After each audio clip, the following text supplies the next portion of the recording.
को भी धीरे धीरे भगवान ने सबको अपनी भगवत सत्ता का दर्शन करा दिया, क्योंकि अब आगे की लीला जो हम सुनेंगे वो लीला भगवान की लीला है। भगवान के अतिरिक्त इस लीला को करने का सामर्थ्य किसी में नहीं है। 5 अध्यायों में सुखदेव जी महाराज ने रास लीला का दर्शन कराया, जिसे श्रीमद् भागवत में रास पंचाध्यायी के नाम से जानते हैं। बहुत अद्भुत लीला है इसमें भगवान की। अनेक प्रकार के भावों का दर्शन है। गोपियों का प्रेम भगवान के प्रति किस समर्पण की भावना का दर्शन कराएगा, ये हम रास पंचाध्यायी के 5 अध्यायों की कथा के रूप में दर्शन करेंगे। तो आइए बहुत सावधान होकर के शुद्ध मन से इस रास की लीला में हम प्रवेश करते हैं। भगवान पिता रात्रि शरदोत्फुल्ल मल्लिका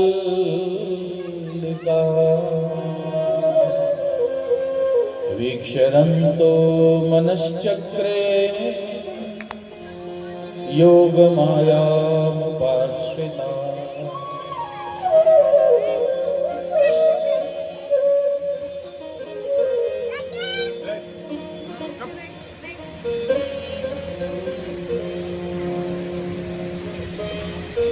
भगवान शब्द से ही ये कथा शुरू हो रही है, अर्थात बिल्कुल मन में किसी प्रकार का कोई संदेह न रखिए। ये लीला भगवान ही कर सकते हैं और भगवान के ही परोक्ष में इस लीला का हम कौन दर्शक करें।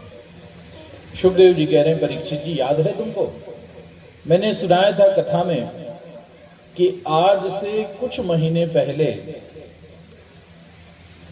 ब्रज की जितनी भी कुमारी गोपांगनाएं थी, अविवाहिता गोपियां थी, उन्होंने कृष्ण को पति के रूप में प्राप्त करने के लिए व्रत किया था। कृष्ण ही हमें पति के रूप में प्राप्त होंगे। उनके व्रत पर प्रसन्न होकर के भगवान ने उनको वरदान दिया था कि अब आगे जो शरद पूर्णिमा की रात आएगी, उस शरद पूर्णिमा की रात को तुम्हारे मन के मनोरथों को मैं पूर्ण करूंगा।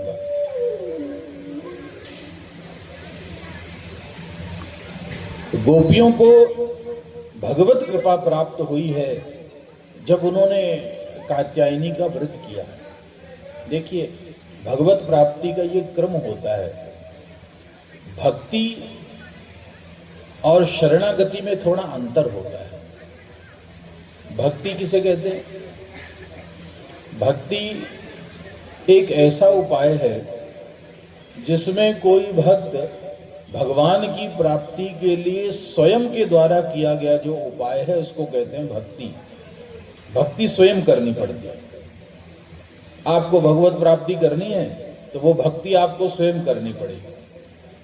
तो भक्ति स्वयं के लिए भगवान की प्राप्ति का स्वयं के द्वारा किया गया उपाय है, उसको कहते हैं भक्ति। माला स्वयं जपना पड़ेगा, भजन स्वयं करना पड़ेगा, ध्यान स्वयं करना पड़ेगा, अर्चन बंदन स्वयं करना पड़ेगा, चरणों की सेवा स्वयं करनी पड़ेगी। नवधा भक्ति जो बताई है, इन नवधा भक्तियों में जितने भी 9 प्रकार के साधन हैं, ये आपको स्वयं करने पड़ेंगे। ऐसा कोई दूसरे के माध्यम से नहीं हो सकता कि आज हम कथा सुनने नहीं जा सकते तो हमारे बदले में आप आज कथा सुन लेना। क्या उससे कुछ होगा? आज हम कथा नहीं सुना सकते तो किसी और को कहते हैं जाओ आज तुम व्यासपीठ पे बैठ के कथा सुना देना। तो क्या ऐसा होता है? अपने द्वारा अपने ही लिए किया गया उपाय होता है भक्ति। और शरणागति अपने लिए होती है, लेकिन अपने द्वारा नहीं की जाती। शरणागति होती है आचार्य के द्वारा, गुरु के द्वारा, परम वैष्णवों के द्वारा शरणागति की प्राप्ति होती है। हम स्वयं शरण में नहीं जा सकते।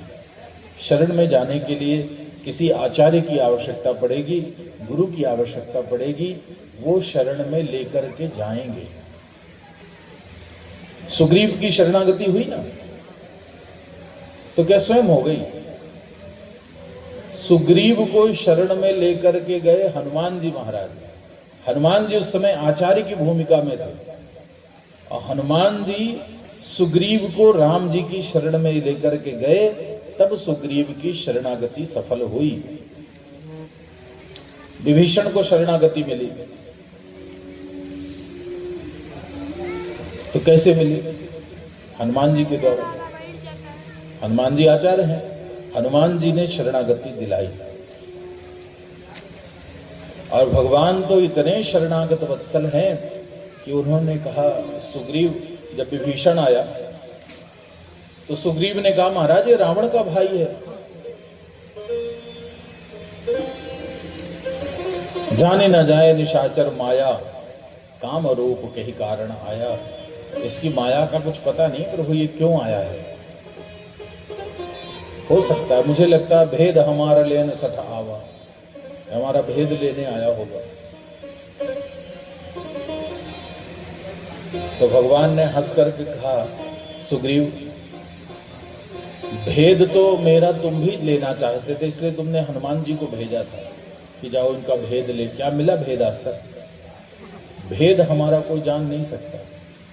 हाँ, जब शरणागति की बात आती है तो ये तो रावण का भाई है। विभीषणो वा सुग्रीवो यदि वा आनयनम हरिश्रेष्ठम दत्तमे अभयम तथा। ये तो विभीषण हो, चाहे सुग्रीव हो, या यदि वा रावण स्वयं। अब ये तो रावण का भाई, यदि रावण भी स्वयं आ जाए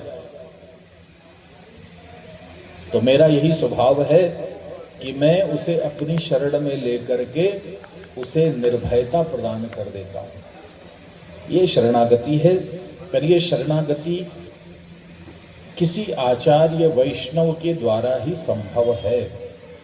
और शरणागति का इतना बढ़िया स्वरूप है, कहते हैं कि किसी भी प्रकार से पशुर मनुष्य पक्षी वा ये च वैष्णव संश्रया तेनैव ते प्रयासन्ति तद विष्णो हो परमं पदम। चाहे पशु हो, चाहे मनुष्य हो, चाहे पक्षी हो, कोई भी हो, भगवान ने सब पर कृपा की। ऐसा नहीं कि भगवान केवल मनुष्यों पर कृपा करते। हाथी भी आया था भगवान की शरण में, हाथी का भी उद्धार कर दिया। गीध भी आया भगवान की शरण में, जटायु, उसका भी उद्धार कर दिया। तो भगवान कहते हैं चाहे पशु हो, चाहे मनुष्य हो, चाहे पक्षी हो, इनमें से कोई भी जो वैष्णवों की शरण में आ जाता है, परम वैष्णवता को धारण कर लेता है,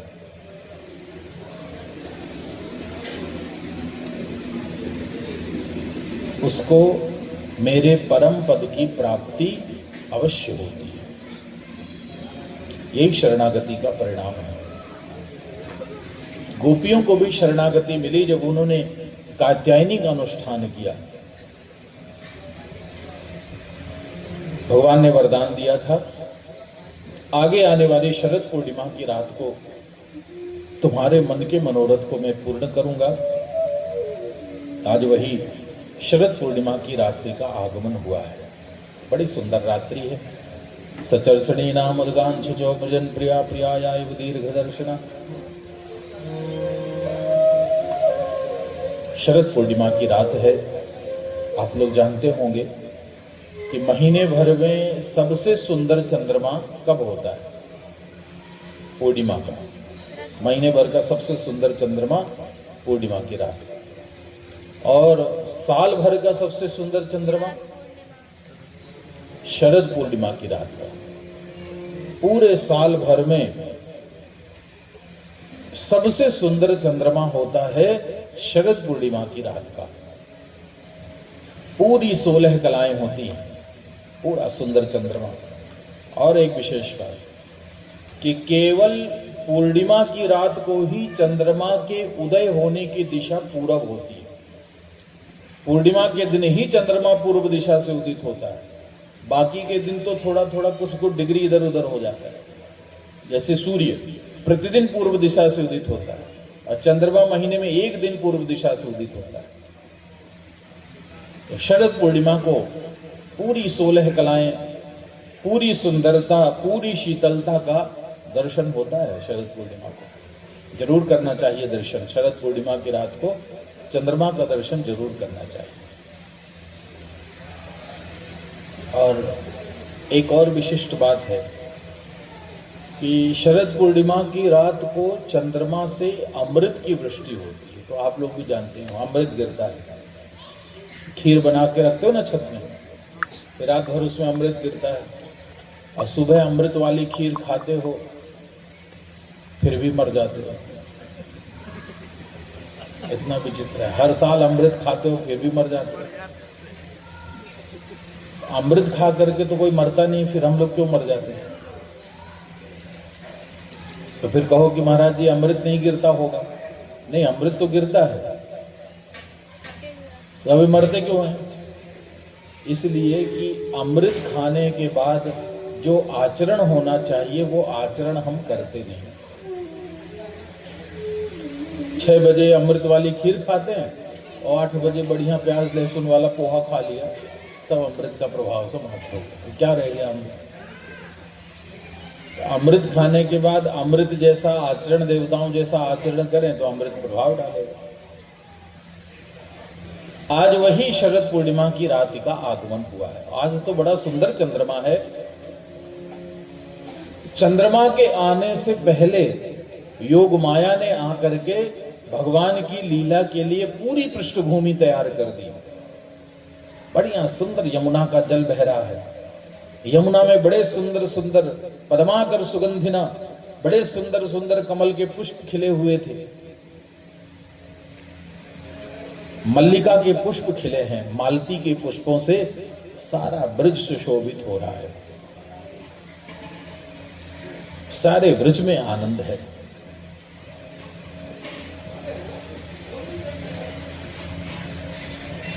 सारी सृष्टि चंद्रमा का दर्शन करके आनंदित हो रही है। भगवान अपिवीक्ष, भगवान ने देखा जब चंद्रमा को तो प्रभु को याद आ गया, आज तो शरद पूर्णिमा की रात है। गोपियों के मन के मनोरथ को पूर्ण करने का समय है। योग माया उपाश्रिता,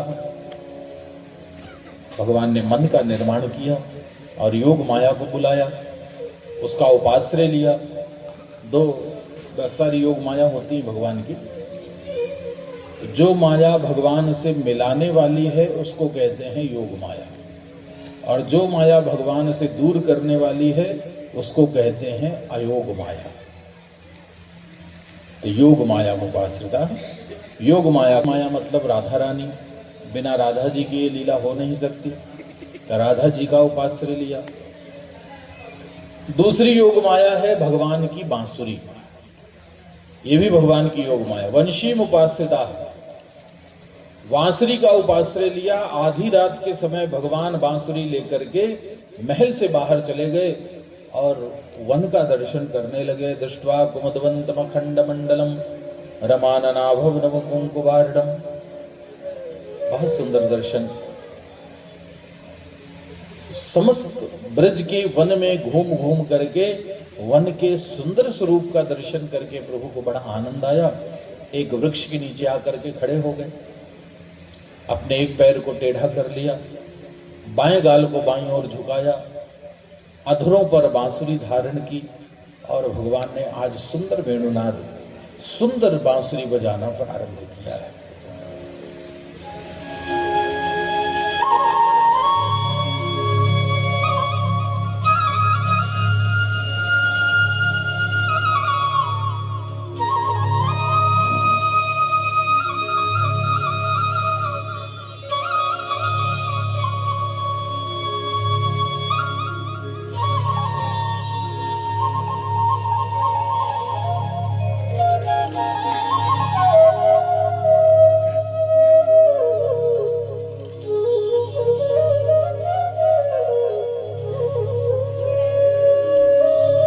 वनम चतत कोमल गोभिरंजितम जगौ कलम वाम दशाम मनोहरम।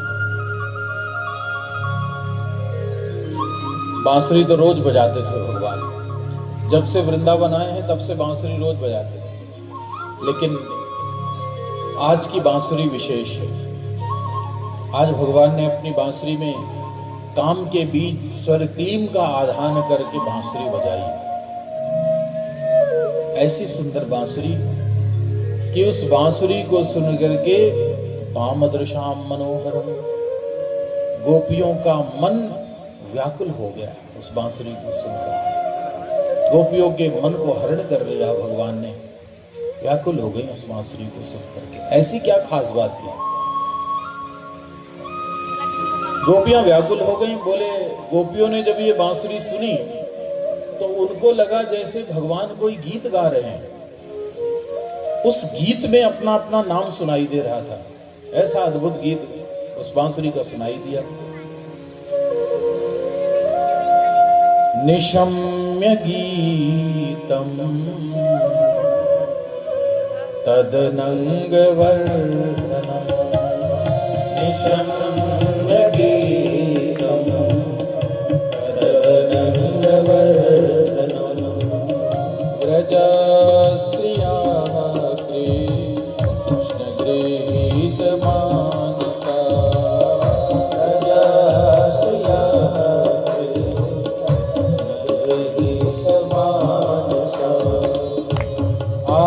जगमुरन्यो नमलक्षितो द्यमा, जगमुरन्यो नमलक्षितो द्यमा, सयत्रिकान्तो जगलोलकुन्तला, सयत्रिकान्तो जगलोलकुन्तला।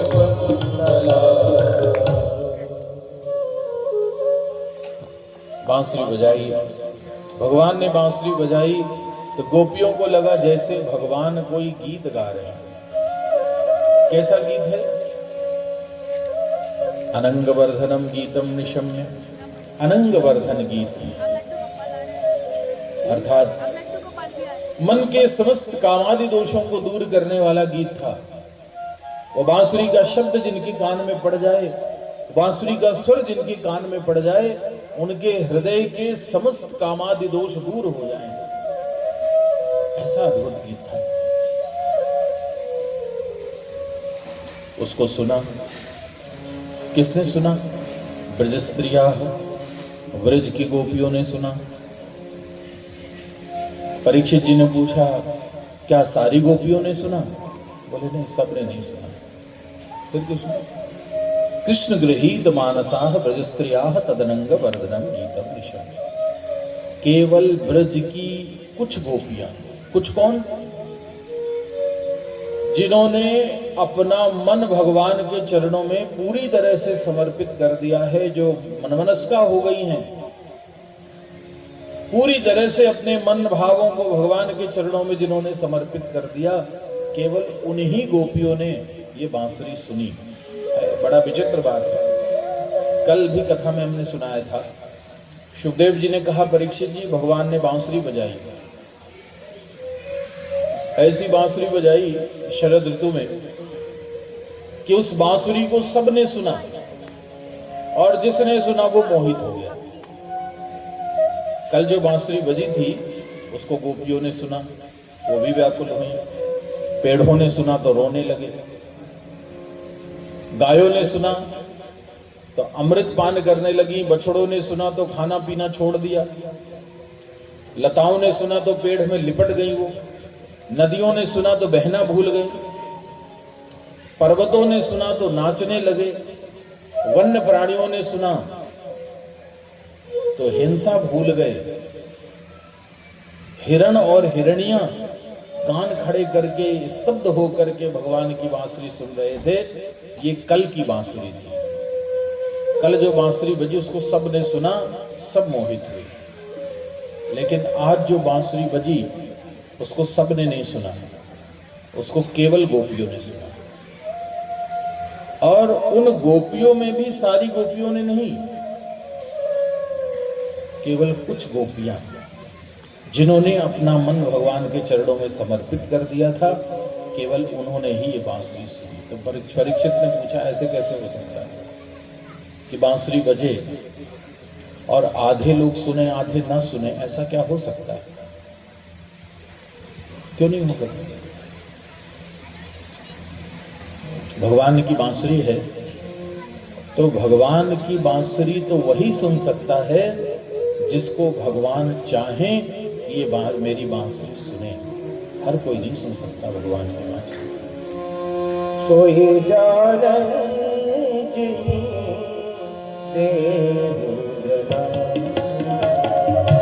सोई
बांसुरी तो वही सुन सकता है जिसको भगवान चाहे कि ये मेरी बांसुरी सुने। सब नहीं सुन सकते। जैसे यहाँ भागवत जी की कथा हो रही ना, तो सब लोग बैठे हैं भागवत की कथा सुनने, लेकिन जितने लोग बैठे रहते हैं क्या सब भागवत जी की कथा सुनते हैं? आप जितने लोग बैठे हो क्या सब लोग सुन रहे हो? नहीं, ऐसा नहीं होता। 98% लोग कथा में बैठे हैं पर कथा नहीं सुन पाते। केवल 2% होते हैं जो कथा सुन पाते हैं। बैठे जरूर हैं पर सामर्थ्य ही नहीं है कि हम कथा सुन सकें। क्यों? भगवान की कथा वही सुन सकता है जिसको भगवान चाहे कि ये मेरी कथा सुने। क्योंकि भगवान की कथा केवल कानों से नहीं सुनी जाती, कान के साथ और भी कुछ चाहिए कथा सुनने को।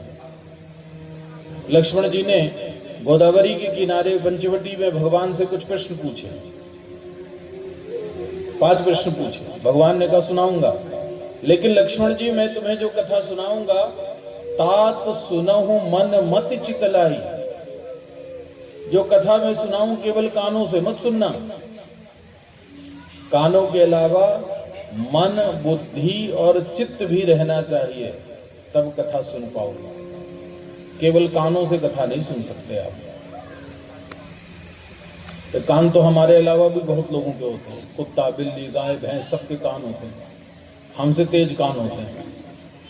तो कोई कुत्ता आके कथा में बैठ जाए तो क्या कथा सुन पाएगा? सुनने की क्षमता हमसे ज्यादा है उसको, थोड़ी सी आहट में जाग जाता है, लेकिन कथा में बैठा दीजिए तो एक शब्द नहीं सुन पाएगा। क्यों भाई? जब कान है तो क्यों सुन रहा है? क्योंकि मन, बुद्धि और चित्त नहीं है वहां पर। तो ऐसे ही होता है। बैठे तो हम लोग यहाँ रहते हैं पर मन तो आप लोग जान ही रहे हो कि कहाँ घूम रहा है आपको, तो कैसे सुनोगे कथा? बुद्धि एक एक क्षण में कुछ कुछ नया सोचती रहती है। कैसे सुन पाऊंगा? चित्त, चित्त तो ऑलरेडी कहीं चिपका हुआ है, तो न चित्त भगवान में है, न बुद्धि कथा में लगी और न मन स्थिर है, तो कथा सुनोगे कैसे? कानों से भर कथा कैसे सुन सकते हो आप? बहुत मुश्किल है।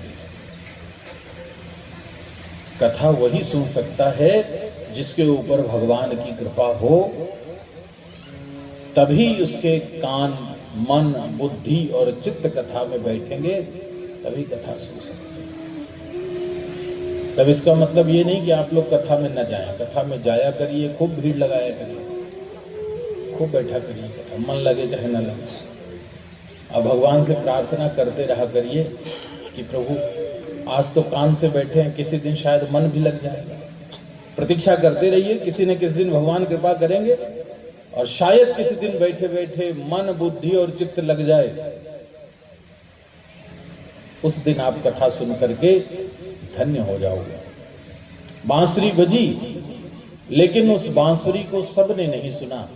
केवल कृष्ण गृहीत मानसा ब्रज स्त्रिया तदनंग वर्धनम गीतम निशम्य, जिन्होंने अपने मन को भगवान में लगा दिया था, केवल उन्हीं गोपियों ने भगवान की बांसुरी सुनी। तो जब इन गोपियों ने भगवान की बांसुरी सुनी तो परिणाम क्या हुआ? आजग मुरन्योनम लक्षितोद्यमा।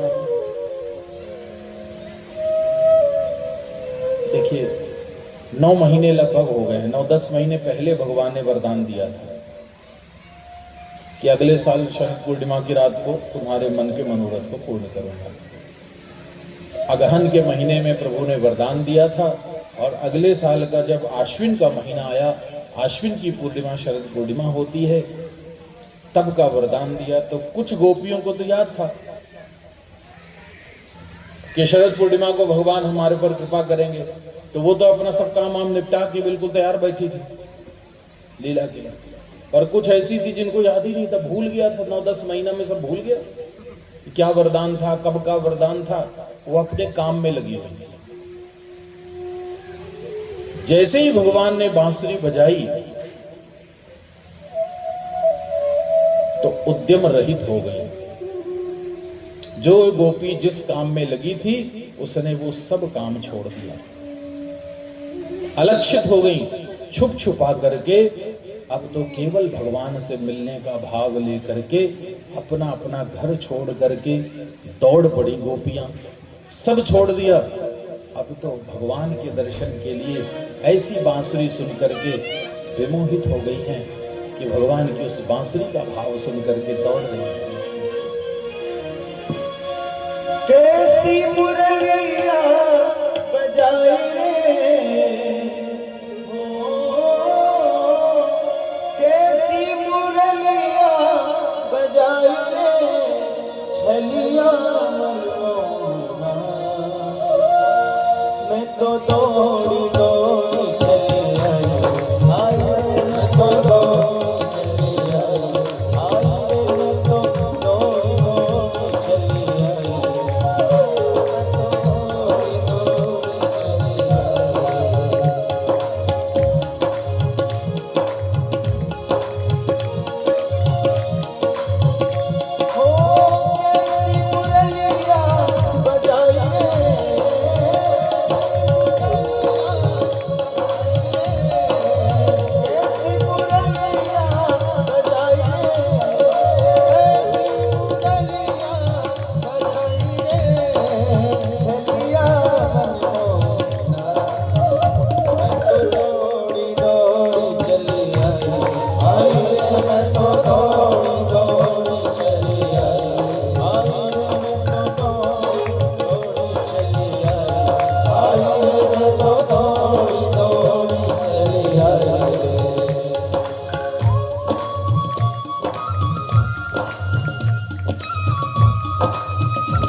मुरलिया छलिया मनमोहना मैं तो दौड़ी दौड़ी चली आई रे मैं तो दौड़ी दौड़ी चली आई ओ ऐसी मुरलिया बजाई रे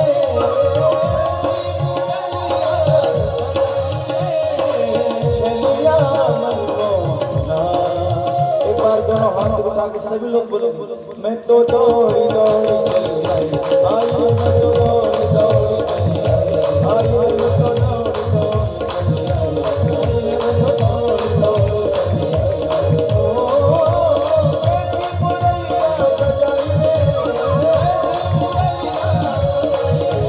मुरलिया चलिया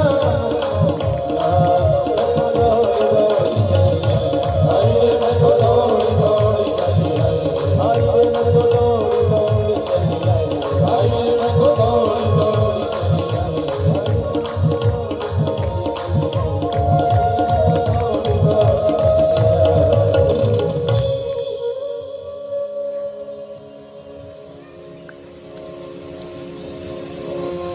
ऐसी अद्भुत बांसुरी कि उस बांसुरी को सुनकर के व्याकुल हो गई गोपियां।